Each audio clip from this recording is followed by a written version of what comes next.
ಕಲಬುರಗಿ ನಗರದಿಂದ ಸುಮಾರು 40 ಕಿಲೋಮೀಟರ್ ದೂರದಲ್ಲಿದ್ದು ಭೀಮಾ ನದಿಯ ದಡದಲ್ಲಿರುವ ಜೇವರ್ಗಿ ತಾಲೂಕಾ ಕೇಂದ್ರವಾಗಿದೆ. ಇಲ್ಲಿ ಪ್ರಸಿದ್ಧ ಮಹಾಲಕ್ಷ್ಮಿ ಅಂದರೆ ಕಲ್ಕತ್ತಾ ದೇವಿ ದೇವಾಲಯ ಮತ್ತು ಜೈನ ದೇವಾಲಯಗಳಿವೆ. ಇದು ಶರಣ ಷಣ್ಮುಖ ಶಿವಯೋಗಿಗಳ ಜನ್ಮಸ್ಥಳ ಅಂತ ಪ್ರಸಿದ್ಧವಾಗಿದೆ. ಮಾಜಿ ಮುಖ್ಯಮಂತ್ರಿ ಅಜಾತ ಶತ್ರು ಅಂತ ಕರೆಸಿಕೊಳ್ತಾ ಇದ್ದ ಧರ್ಮ್ ಸಿಂಗ್ ಅವರ ಕ್ಷೇತ್ರ ಜೇವರ್ಗಿ. ಈ ಕ್ಷೇತ್ರದಲ್ಲಿ ರಜಪೂತರು ಅಲ್ಪಸಂಖ್ಯಾತರಾಗಿದ್ದಾರೆ. 1972ರ ವಿಧಾನಸಭಾ ಚುನಾವಣೆಯಲ್ಲಿ OS ನಾರಾಯಣ್ ಸಿಂಗ್ ಅವರು ಗೆಲುವು ದಾಖಲಿಸುವ ಮೂಲಕ ರಜಪೂತ್ ಸಿಂಗ್ ಕುಟುಂಬದ ಆಡಳಿತಕ್ಕೆ ಈ ಕ್ಷೇತ್ರದಲ್ಲಿ ಅಡಿಪಾಯ ಬಿತ್ತು. ಜೇವರ್ಗಿ ಮತಕ್ಷೇತ್ರದಲ್ಲಿ ಕಾಂಗ್ರೆಸ್ ಪಕ್ಷದ ಪ್ರಾಬಲ್ಯವಿದೆ. 2 ಬಾರಿ ಸ್ವತಂತ್ರ ಹಾಗೂ 1 ಬಾರಿ ಬಿಜೆಪಿ ಗೆದ್ದಿದ್ದನ್ನ ಬಿಟ್ರೆ ಉಳಿದ 12 ಬಾರಿ ಈ ಕ್ಷೇತ್ರ ಕಾಂಗ್ರೆಸ್ ಪಕ್ಷಕ್ಕೆ ಒಲಿದಿದೆ. 2023ರ ವಿಧಾನಸಭಾ ಚುನಾವಣೆಯಲ್ಲಿ ಧರ್ಮ್ ಸಿಂಗ್ ಪುತ್ರ ಡಾಕ್ಟರ್ ಅಜಯ್ ಸಿಂಗ್ ಈ ಕ್ಷೇತ್ರದ ಶಾಸಕರಾಗಿದ್ದಾರೆ. ಅಜಾತ ಶತ್ರು ಧರ್ಮ್ ಸಿಂಗ್. ಮಾಜಿ ಮುಖ್ಯಮಂತ್ರಿ ಎನ್ ಧರ್ಮ್ ಸಿಂಗ್ ಕರ್ನಾಟಕ ರಾಜಕೀಯದಲ್ಲಿ ಅತ್ಯಂತ ಪ್ರಭಾವಶಾಲಿ ಮತ್ತು ಮೃದುಭಾಷಿ ನಾಯಕರಾಗಿದ್ರು.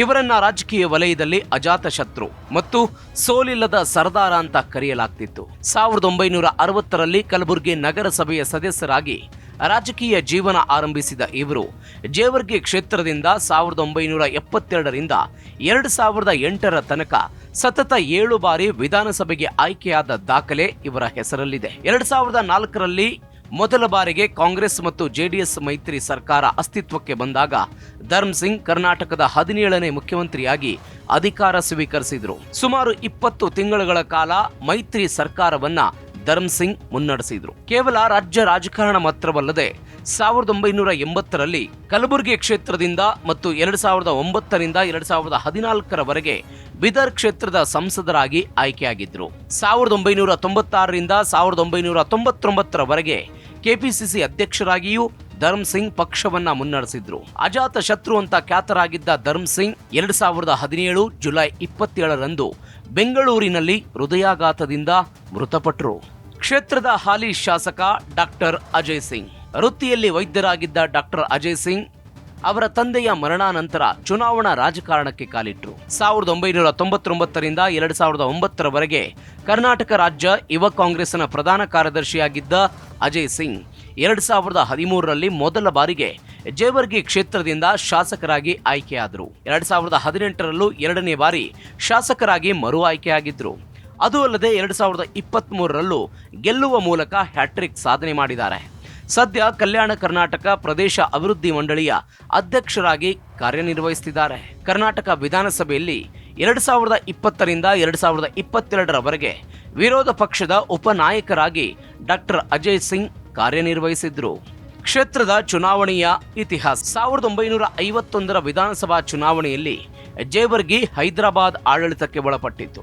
ಆಗ ಆಂದೋಲೆ ಜೇವರ್ಗಿ ಕ್ಷೇತ್ರ ಎಂಬ ಹೆಸರಿತ್ತು. ಜೇವರ್ಗಿಯ ಮೊದಲ ಚುನಾವಣೆಯಲ್ಲಿ ಪಕ್ಷೇತರ ಅಭ್ಯರ್ಥಿ ಶರಣಗೌಡ ಸಿದ್ದರಾಮಯ್ಯ ಗೆಲುವು ದಾಖಲಿಸಿದ್ರು. ತದನಂತರ ಜೇವರ್ಗಿ ಮೈಸೂರು ರಾಜ್ಯಕ್ಕೆ ಒಳಪಟ್ಟ ಬಳಿಕ 1957ರಲ್ಲಿ ಶರಣಗೌಡ ಅವರೇ 2ನೇ ಬಾರಿಗೆ ಶಾಸಕರಾಗಿ ಆಯ್ಕೆಯಾದರು. 1962ರಲ್ಲಿ ಕಾಂಗ್ರೆಸ್ನ ನೀಲಕಂಠಪ್ಪ ಶರಣಪ್ಪ ಭೋಜರಾಜ್ ಗೆಲುವು ಸಾಧಿಸಿದ್ರೆ 1967ರಲ್ಲಿ ಸ್ವತಂತ್ರ ಪಕ್ಷದ ಸಿದ್ದರಾಮಗೌಡ ಅವರು ಗೆಲುವು ದಾಖಲಿಸಿದ್ರು. ಈ ಚುನಾವಣೆಯ ನಂತರ 1972ರಲ್ಲಿ ನಾರಾಯಣ್ ಸಿಂಗ್ ಗೆಲ್ಲುವ ಮೂಲಕ ಕಾಂಗ್ರೆಸ್ಗೆ ಭದ್ರ ಅಡಿಪಾಯ ಹಾಕಿಕೊಟ್ರು. ಅವರ ಪುತ್ರ ಎನ್ ಧರ್ಮ್ ಸಿಂಗ್ 1978ರಿಂದ 2008ರ ತನಕ ಸತತ 7 ಬಾರಿ ಶಾಸಕರಾಗಿ ಕ್ಷೇತ್ರದಲ್ಲಿ ಪಾರುಪತ್ಯ ಮೆರೆದಿದ್ರು. ಇವರ ನಂತರ ಇವರ ಪುತ್ರ ಅಜಯ್ ಸಿಂಗ್ ಗೆಲುವಿನ ನಾಗಾಲೋಟವನ್ನ ಮುಂದುವರೆಸಿದ್ದಾರೆ. ಕಳೆದ 3 ಚುನಾವಣೆಗಳ ಹಿನ್ನೋಟ.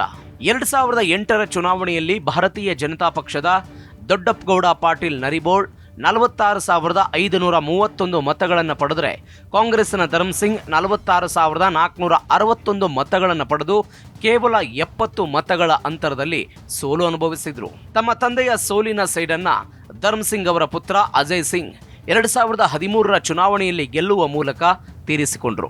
ಈ ಚುನಾವಣೆಯಲ್ಲಿ ಅಜಯ್ ಸಿಂಗ್ 67,038 ಮತ ಪಡೆದು 36,700 ಮತಗಳ ಅಂತರದಿಂದ ಬಿಜೆಪಿ ಅಭ್ಯರ್ಥಿ ದೊಡ್ಡಪ್ಪಗೌಡ ಪಾಟೀಲ್ ನರಿಬೋಳ್ ಅವರನ್ನ ಸೋಲಿಸಿದರು. 2018ರಲ್ಲೂ ಡಾಕ್ಟರ್ ಅಜಯ್ ಸಿಂಗ್ 68,508 ಮತ ಪಡೆದು 16,056 ಮತಗಳ ಅಂತರದಲ್ಲಿ ದೊಡ್ಡಪ್ಪಗೌಡ ಪಾಟೀಲ್ ನರಿಬೋಳ್ ಅವರನ್ನ ಮತ್ತೊಮ್ಮೆ ಸೋಲಿಸುವ ಮೂಲಕ ಶಾಸಕರಾದರು. ಈ ಗೆಲುವಿನ ನಾಗಾಲೋಟ 2023ರಲ್ಲೂ ಮುಂದುವರೆದಿದ್ದು ಅಜಯ್ ಸಿಂಗ್ 70,810 ಮತ ಗಳಿಸಿ ಜೆಡಿಎಸ್ನ ದೊಡ್ಡಪ್ಪಗೌಡ ಪಾಟೀಲ್ ನರಿಬೋಳ್ ಅವರನ್ನ 10,278 ಮತಗಳಿಂದ ಸೋಲಿಸುವ ಮೂಲಕ ಡಾಕ್ಟರ್ ಅಜಯ್ ಸಿಂಗ್ ಅಜಯರಾಗಿ ಉಳಿದಿದ್ದಾರೆ. ಕ್ಷೇತ್ರದ ಜಾತಿ ಲೆಕ್ಕಾಚಾರ. ಈ ಕ್ಷೇತ್ರದಲ್ಲಿ ಲಿಂಗಾಯತ ಸಮುದಾಯದ ಮತಗಳೇ ನಿರ್ಣಾಯಕವಾಗಿದ್ದು 80,000 ಮತಗಳಿವೆ. ಮುಸ್ಲಿಮರು 40,000, ಪರಿಶಿಷ್ಟ ಜಾತಿ 50,000, ಪರಿಶಿಷ್ಟ ಪಂಗಡ 15,000, ಕುರುಬರು 30,000 ಹಾಗೂ ಹಿಂದುಳಿದ ವರ್ಗಗಳ 25,000 ಮತಗಳಿವೆ. ವಿಪರ್ಯಾಸ ಅಂದರೆ ಈ ಕ್ಷೇತ್ರದಲ್ಲಿ ಬಿಜೆಪಿ ಲಿಂಗಾಯತ ಸಮುದಾಯದ ಅಭ್ಯರ್ಥಿಯನ್ನ ಕಣಕ್ಕಿಳಿಸಿದ್ರೂ ಗೆಲ್ಲೋದಕ್ಕೆ ಸಾಧ್ಯವಾಗಿಲ್ಲ.